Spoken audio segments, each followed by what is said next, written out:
Yo la team, j'espère que vous allez bien. Je voulais vous poser une petite question. Sur quel support écoutez-vous votre musique préférée? Ben oui, il faut bien que la musique soit sur un support pour pouvoir la posséder ou en tout cas pouvoir l'écouter quand on veut. Si aujourd'hui la plupart de la musique est écoutée sur les plateformes de streaming, Spotify, Deezer, Apple Music ou sur YouTube, il faut savoir qu'avant le numérique, c'est pas trop comme ça qu'on écoutait de la musique. Et avant la fin du 19e siècle, la seule façon de pouvoir écouter de la musique était d'avoir devant soi des musiciens qui jouaient en live. Ça t'intéresse de connaître l'évolution? Si c'est pas le cas, bah écoute, change de vidéo, je te propose celle-ci, au hasard. Et sinon, bah, c'est parti. Voici l'évolution du support physique dans l'industrie musicale.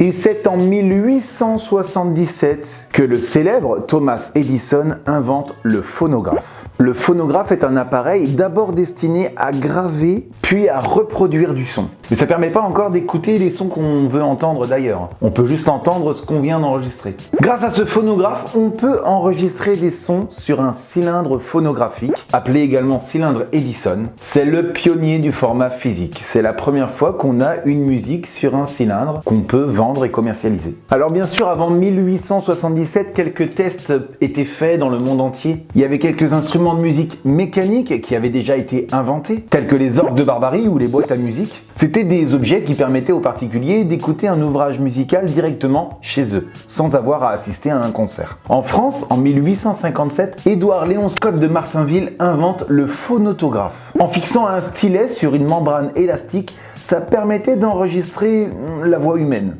Alors ça permettait juste d'enregistrer, pas de pouvoir le lire. Et j'ai retrouvé la toute première voix enregistrée sur le phonautographe en 1860. C'est le plus vieil enregistrement connu à ce jour. Il n'y a pas d'enregistrement sonore plus ancien que ça. Et c'est une comptine que vous connaissez bien, mais elle est très creepy.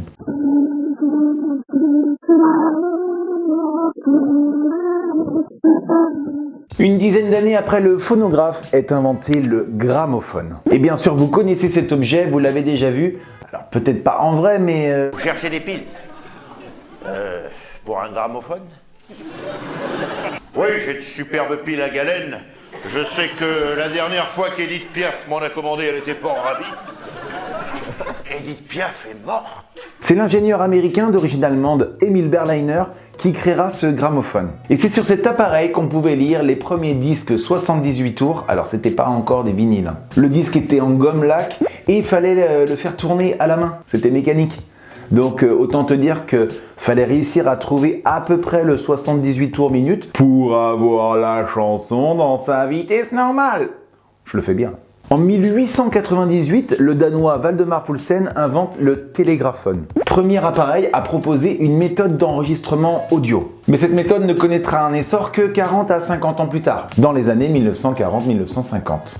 En 1925, c'est l'enregistrement électrique. Et le fameux disque 78 tours à gomme laque qui tournait mécaniquement tourne maintenant à l'électricité. Et donc tournera à 78 tours minute à la bonne vitesse sans qu'on ait à l'actionner. Le premier disque micro-sillon vinyle 33 tours est sorti en 1948. Mis au point par les ingénieurs du label Columbia Records. Bon, en vrai, c'est pas 33 tours pile. C'est 33 tours et un tiers de tour par minute. Mais avouez que ça fait quand même un peu trop long à prononcer. T'imagines dans un magasin « Bonjour, je voudrais le nouveau 33 tours et un tiers de tour d'Edith Piaf ». Non, on va réduire à 33 tours. Ce disque mesure environ 30 cm, soit en anglais 12 pouces ou 12 inches. Voilà pourquoi les anglo-saxons appellent ce disque un 12 inches. Oui, pour donner un nom, ils donnent la taille du disque. Nous, on donne le nombre de tours. Bon, il y a eu quelques 33 tours qui ne mesuraient que 10 pouces, 25 cm. Le disque 33 tours peut accueillir entre 40 et 60 minutes de musique, ce qui donnera d'ailleurs l'origine de la notion d'album. Les Anglais appelleront ça un LP.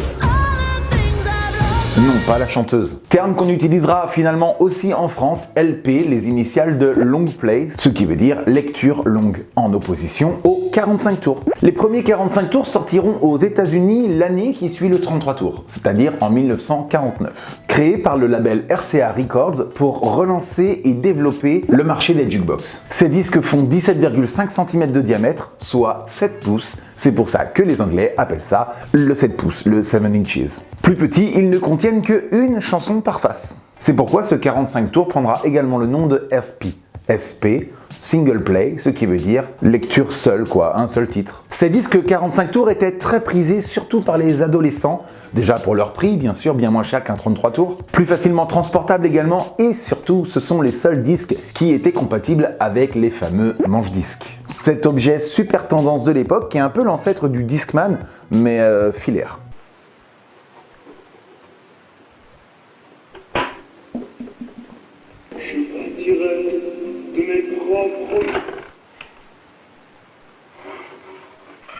Dans les années 60, il y a eu aussi la mode des maxi 45 tours. Ce disque possédait 2 titres par face, soit 4 au total. Et on appelait ce disque un EP, Extended Play, lecture prolongée, pour dire que c'était plus long qu'un 45 tours normal. EP, c'est un terme qu'on utilise encore aujourd'hui quand on sort un mini-album, composé de 4 à 6 titres maximum. Alors du coup, on ne devrait pas appeler ça un mini-album, puisque EP veut dire Extended Play, lecture prolongée, on devrait appeler ça un maxi-single. Et c'est en 1963 que la cassette audio arrive sur le marché. Et là, l'industrie musicale, elle est complètement bouleversée. Et oui, car sur une cassette audio, on peut enregistrer nous-mêmes de la musique.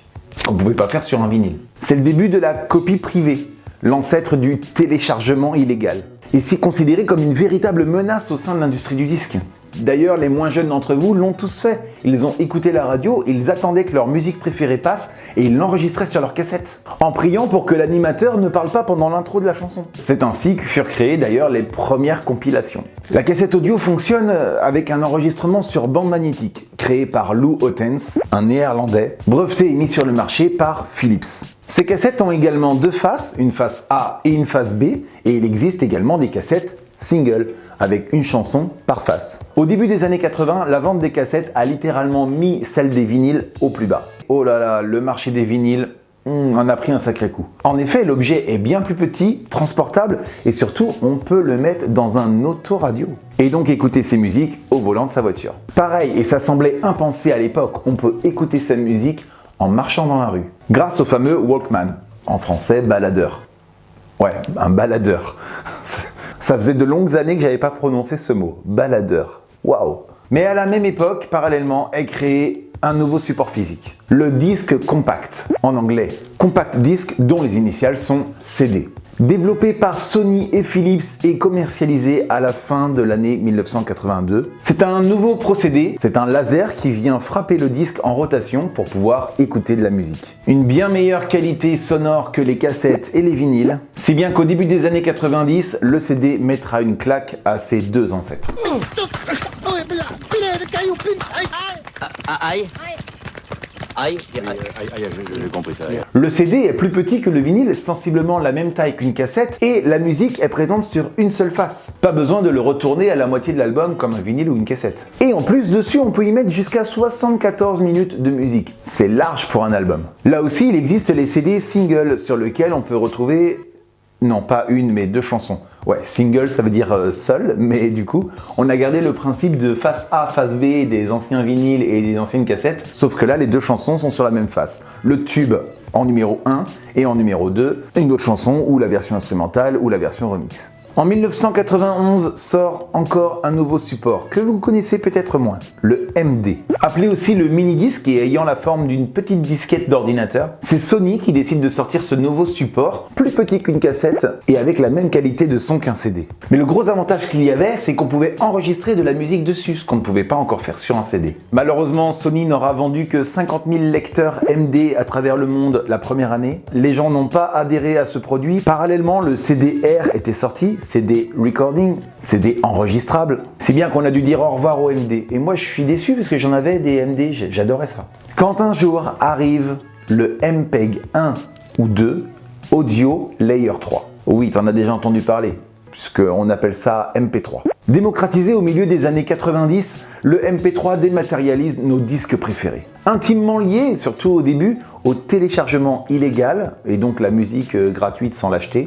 L'industrie de la musique ne l'avait pas vu venir et ils s'en sont bien mordus les doigts. En 2000, la clé USB arrive et devient le nouveau support audio préféré des gens, jusqu'à ce que la musique débarque sur toutes les plateformes digitales et que grâce à un abonnement, tu puisses écouter la musique que tu veux, sans avoir besoin de la posséder sur un support physique. Puisqu'aujourd'hui, tout le monde est équipé d'un smartphone sur lequel tu peux retrouver ta plateforme. Alors bien sûr, avant de quitter cette vidéo, vous allez me dire dans les commentaires que j'ai oublié quelques supports physiques que je n'ai pas cités et qui pourtant ont bel et bien existé. Tels que la vidéo CD, le DVD audio, la cassette DCC, Digital Compact Cassette, et il y en a plein d'autres. Mais si je vous les avais tous cités, la vidéo, elle durerait une demi-heure. Aujourd'hui dans le commerce, on ne trouvera plus la plupart de tous ces supports, mis à part les CD qui sont encore un petit peu en vente, et les vinyles 33 tours qui reviennent à la mode grâce à la nostalgie des gens et du souvenir de l'objet aussi, du toucher, de la pochette, avec un vrai vinyle dedans. D'ailleurs, si tu veux se procurer ce vinyle, n'hésite pas à aller sur mon site internet francoty.fr. En tout cas, j'espère que cette vidéo vous a plu. N'hésitez pas à ajouter votre petit pouce sous la vidéo et à me dire en commentaire quel support physique vous possédez chez vous. Est-ce que vous avez encore des cassettes audio? Est-ce que vous avez des CD, des vinyles, des gramophones ou même un manche-disque? Merci en tout cas à toutes et tous d'avoir regardé cette vidéo jusqu'au bout. C'est quoi qu'on veut, c'est ça qu'on veut.